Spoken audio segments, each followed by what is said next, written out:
तो हमारे साथ आरिफ अली अब्बासी साहब भी मौजूद हैं, चीफ एग्जीक्यूटिव हैं, साबिक चीफ एग्जीक्यूटिव हैं पीसीबी के, और former test cricketer Basit Ali भी हमारे साथ मौजूद हैं। आप दोनों का बहुत बहुत शुक्रिया। आरिफ अली अब्बासी साहब, सलीम मलिक को तो बैन किया था, लाइफ टाइम बैन लगाया था मलिक कयूम कमीशन रिपोर्ट की रिकमेंडेशन पर। आप क्यों उनका दिफा कर रहे हैं और आप क्यों समझते हैं कि उनके साथ ज्यादती हो रही है? ये जो मलिक कयूम की जो रिपोर्ट है, इसके अंदर it can not be compared. वो जो चीफ जस्टिस था आपके सिंध हाई कोर्ट का और जो सुप्रीम कोर्ट का जज था, उसका जजमेंट अलग है और उसके अंदर उसको बिल्कुल क्लियर किया गया है और उसको तस्लीम किया ऑस्ट्रेलियन क्रिकेट बोर्ड ने और आईसीसी ने। तो इन कयूम की रिपोर्ट की तो कोई इंपॉर्टेंस नहीं है। लेकिन आरिफ अली अब्बासी साहब, वो जो पहले रिपोर्ट जिसका आप गालिबन हवाला दे रहे हैं, फखरुद्दीन जी इब्राहिम साहब की जो रिपोर्ट थी, वो उस पर बनी थी जो एलिगेशंस लगाए थे ऑस्ट्रेलियन क्रिकेटर्स ने। लेकिन इस मलिक कयूम साहब की रिपोर्ट में, जस्टिस मलिक कयूम की रिपोर्ट में तो दूसरे मैचेस भी अंडर स्क्रूटिनी आए थे। न्यूजीलैंड का मैच था, उसके अंदर ये था कि as far as Salim Malik was concerned, मुझे नहीं लगता कि उनको कयूम साहब को ब्रीफ किया गया ठीक से। इसलिए कि अगर ब्रीफ किया गया होता तो वो तो सलीम मलिक को तो छूता ही नहीं। फिर इसको जो अक्यूज किया गया था वो ऑस्ट्रेलियंस ने किया था और उससे पहले या उसके बाद में किसी ने नहीं किया। अच्छा, सलीम मलिक पे इल्जाम ऑस्ट्रेलियन क्रिकेटर्स के बाद पाकिस्तानी क्रिकेटर्स ने भी लगाया था जो उनके साथ खेलते थे, जिनमें राशिद लतीफ भी थे, जिनमें बासित अली भी थे और दीगर लोग जो उस इंक्वायरी रिपोर्ट में पेश हुए थे। ये लोग बाद में लगाए ना लगाए, प्रूफ नहीं था। द इम्पोर्टेंट थिंग है इसके सलीम मलिक ने फिर टूर किया ऑस्ट्रेलिया का, एक बात। और फिर एजाज बट जब वो चीफ एग्जीक्यूटिव थे तो उनने उनको एज एन ऑफिशियल अपॉइंट किया क्रिकेट बोर्ड में। तो अगर ये सब एक तरफ रख दिया गया है तो ये तो दिस इज ट्रैवेस्टी ऑफ जस्टिस। एक आदमी को दो दफा ट्राई नहीं कर सकते। आरिफ अब्बासी साहब, आपने बासित अली का भी जिक्र किया। अब बासित अली और राशिद लतीफ दो वो क्रिकेटर्स थे जिन्होंने रिटायरमेंट का ऐलान किया और वो विसल ब्लोअर थे इस मैच फिक्सिंग के हवाले से। लेकिन आज आपने ये कहा है कि इंतखाब आलम जब एक टूर पे मैनेजर थे तो उन्होंने ये आपको बताया था कि बासित अली कन्फेस कर चुके थे कि उन्होंने मैच फिक्सिंग की थी। ये इंतखाब आलम ने आपको बताया था। श्रीलंका में हुआ था अकॉर्डिंग टू इंतखाब आलम, और इंतखाब आलम ने ये तस्लीम किया है अभी रिसेंटली कि हाँ मैंने बताया था। और बाद में आप कह रहे हैं कि इंतखाब आलम ने रिपोर्ट में उसको मेंशन नहीं किया था। रिपोर्ट में मेंशन नहीं किया था मगर मुझे तो बता दिया था, it is become official. Basit Ali साहब, आरिफ अब्बासी ने आज ये जिक्र किया है कि इंतखाब आलम साहब एक टूर पे मैनेजर थे और उस टूर पे इंतखाब आलम साहब ने आरिफ अब्बासी को ये बताया कि बासित अली एतराफ़ जुर्म कर चुके थे। उन्होंने एतराफ़ किया था कि वो मैच फिक्सिंग में मुलविस थे। क्या कभी आपने ये एतराफ़ जुर्म किया है, ये माना है आपने इंतखाब आलम के सामने कि आपने मैच फिक्सिंग की थी, आप मैच फिक्सिंग में मुलविस थे? झूठ है, झूठ है। इंतखाब आलम साहब के सामने आपने किसी किस्म का कोई कन्फेशन नहीं किया? मुझे इंतखाब आलम साहब का फ़ोन आया था कि ऐसे ऐसे जियो से मुझे फ़ोन आया है, मुझे जब तक कोई बात का पता नहीं था और उन्होंने बोला कि बासित अली मैंने ये ऐसी बात कोई नहीं करी है और मेरा नाम मंसूब किया जा रहा है। जहाँ तक आरिफ अब्बासी साहब, पहले तो आरिफ अब्बासी साहब को मेरी तरफ से अस्सलाम वालेकुम।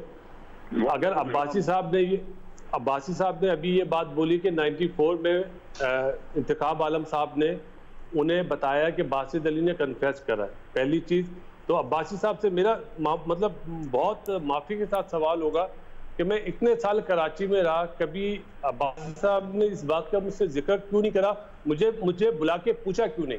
और आया पीसीबी के पास उस टाइम पे इस चीज़ का एविडेंस था, अगर था तो उसके बाद मुझे टूर करने की इजाज़त क्यों दी गई। ये मेरा आज बरमला अब्बासी साहब से भी सवाल है और पूरे पाकिस्तानियों से सवाल है। मैंने और राशिद लतीफ़ ने इस मैच फिक्सिंग के हवाले से अपने कैरियर दांव पे लगाए थे। हम लोगों ने अपने मुल्क को बेचा नहीं था।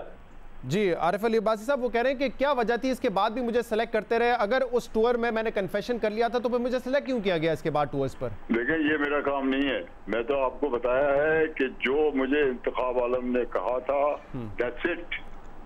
उन्होंने अपनी रिपोर्ट में नहीं डाला। वो सुने मेरी बात, उन्होंने जब अपनी रिपोर्ट में नहीं डाला तो उसका मैंने एक्शन लिया था। आपने शो कॉज नोटिस दिया था उनको? जी हाँ। तो मेरा काम नहीं है इसके अंदर सिलेक्शन करना या नहीं करना। मेरा काम ये था कि रिपोर्ट में नहीं डाला था तो मैंने एक्शन लिया था। लेकिन सेलेक्टर्स तो वैसे फिटनेस और मैच परफॉर्मेंस देख के सेलेक्ट करते हैं, लेकिन बतौर सबरा पीसीबी आप ये डिसाइड तो कर सकते थे कि अगर कोई शख्स मैच फिक्सिंग में मुलविस है और टीम मैनेजर ये कह रहा है कि वो मैच फिक्सिंग का एतराफ कर चुके हैं, तो फिर तो आप फैसला कर सकते थे। मैनेजर को मुझे प्रूफ देना होता है, वो जब रिपोर्ट में नहीं है प्रूफ तो मैं क्या कर सकता हूँ? कुछ नहीं। जब रिपोर्ट में नहीं दिया तो as far as I am concern the case was closed, but I took action. मैंने एक एक्शन लिया था मैनेजर के ऊपर कि आपने ये मुझे बताया और इसको रिपोर्ट में नहीं डाला। अकॉर्डिंग टू यू, क्योंकि राइटिंग में कुछ आपको नहीं दिया गया था, तो बासित अली आपकी नजर में गिल्टी नहीं थे, इसलिए आपने कोई ऑब्जेक्शन नहीं किया उनकी सिलेक्शन पर आइंदा। गिल्टी कहां से हो गए जब उनने एलिगेशन ही नहीं दिया? बासित अली साहब कुछ कहना चाह रहे हैं जी। आज मैं जिक्र कर देता हूं, जब ये इंसिडेंट हुआ था ना शहजाद, तो इंतखाब आलम साहब ने सारे प्लेयरों को अपने रूम में बुलाया था 1 by 1 जी, और आज मैंने उन्हें वो याद दिलाया। अब वो उम्र के उस मतलब उम्र ज्यादा हो गई, तो उन्होंने मुझे सिर्फ ये बोला कि बासित मुझे याद नहीं है। उसमें बासित अली भी शामिल था, उसमें सईद अनवर भी शामिल था, उसमें इंजमाम भी शामिल था, उसमें मुश्ताक भी शामिल था, उसमें राशिद भी शामिल था, और उसमें सलीम मलिक साहब भी शामिल थे कि मैच में हुआ क्या, किस तरह हार गया हम।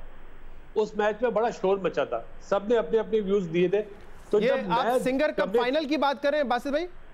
नहीं, फाइनल नहीं था, राउंड का मैच था ये। ठीक है, ऑस्ट्रेलिया के अगेंस्ट अल्हम्दुलिल्लाह शहजाद जी, नहीं ऑस्ट्रेलिया के अगेंस्ट था। हाँ। आपने जो मैच के बारे में मुझसे पूछना है, अल्हम्दुलिल्लाह अभी तक मेरी मेमोरी बहुत अच्छी है। उस मैच के बाद इंतखाब आलम ने सबको बुलाया था, और वहां पे मैंने इंतखाब आलम साहब को कहा था कि होटल में कुछ लोग ऐसे भी फिर रहे हैं जो बुक मेकर्स हैं, ये मैंने उन्हें बोला था। और मैंने बीइंग अ मैनेजर, ये आपकी ड्यूटी बनती है कि उनको इन फ्लोरों से हटाएं। अगर आप ये कंफर्म करना चाहें बात, तो इंतखाब आलम से पूछ सकते हैं, जो उन्होंने मुझे बोला आज कि मुझे याद नहीं इस बात का। और जहां तक बात है उस मैच की, वो मैच डाउटफुल था। हमने पहले भी कयूम मलिक के सामने ये बात बोली थी, अभी भी बोलता हूँ, और आइंदा जब तक जिंदा हूँ वो ये बात बोलता रहूंगा कि वो मैच डाउटफुल था। आपके ख्याल में कौन कौन क्रिकेटर्स उस वक्त मुलविस थे मैच फिक्सिंग में, जब आप कहते हैं कि वो मैच डाउटफुल था?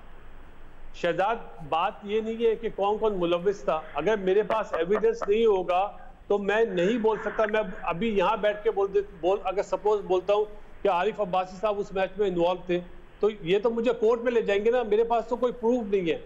लेकिन जब आप बासित अली साहब, जब आप ये कह रहे हैं कि वो मैच जो है वो फिक्स था, मैच में कोई गड़बड़ थी, तो आपने देखा होगा ना कि कौन सा प्लेयर अंडर परफॉर्म कर रहा है, कौन सा प्लेयर जिस वे में बुक मेकर्स होटल्स में फिर रहे थे, ग्राउंड में फिर रहे थे, उस लिहाज से वो मैच सस्पेक्टेड था। अभी आपने बासित भाई, आपने ये कहा कि इंतखाब आलम ने आपको अभी कॉल करके कहा कि आप उनसे जो मंसूब बयान चल रहा है, उन्होंने ऐसा बयान दिया नहीं है। लेकिन इस कमीशन के सामने जब इंतखाब आलम पेश हुए थे, तो वहां पे भी उन्होंने एक से ज्यादा मरतबा यही मौक़िफ़ दोहराया था कि बासित अली मेरे सामने एतराफ़ कर चुके हैं। ये मलिक कयूम की जो रिपोर्ट थी उसमें लिखा हुआ है। झूठ है। तो उसमें कयूम मलिक साहब को एक्शन लेना चाहिए था ना बासित अली के खिलाफ, मुझे फाइन करना चाहिए था। आपको तो बाइज्जत बरी किया था उस रिपोर्ट में। नहीं, तो मुझे फाइन करना चाहिए था ना। अगर मैंने ये बात बोली थी तो झूठ का झूठ और सच का सच तो आप खुद बता रहे हैं शहजाद साहब। और दूसरी बात जो अभी आरिफ अब्बासी साहब ने बात बोली कि अगर बासित अली गिल्टी होता तो हम उसको पनिश करते ना, इससे बड़ा सबूत क्या होगा? इस कमीशन में भी आखिर में ये लिखा हुआ है कि बासित अली को जो है बाइज्जत बरी किया गया इस कमीशन के मुताबिक। लेकिन मैं ये कह रहा हूँ कि जब इंतखाब आलम पेश हुए थे तो उन्होंने ये कहा था कि बासित अली ने एतराफ़ किया था कि मैंने मैच फिक्सिंग की है और मैं आइंदा नहीं करूँगा। ये उनका बयान इस रिपोर्ट में लिखा हुआ है। झूठ है शहजाद साहब, झूठ है। मैच फिक्सर बिल्कुल झूठ है। मैच फिक्सर जो होते हैं, अल्हम्दुलिल्लाह बासित अली ना अपने बाप बदलता है और ना इन। तो जब आज इंतखाब आलम साहब से आपने उनके इस बयान के बारे में पूछा जो टीवी पे चल रहा है, उन्होंने कहा मैंने ऐसा कोई बयान नहीं दिया, तो आपने ये नहीं पूछा कि कमीशन में आपने ये क्यों मेरे खिलाफ जाके बयान दिया था, जबकि मैंने कभी एतराफ़ किया ही नहीं आपके सामने? ये कमीशन वाली बात भी आज मुझे पहली दफा पता चली है शहजाद साहब आपके मुंह से। बहुत बहुत शुक्रिया। आरिफ अली अब्बासी साहब और बासित अली साहब हमारे साथ मौजूद थे।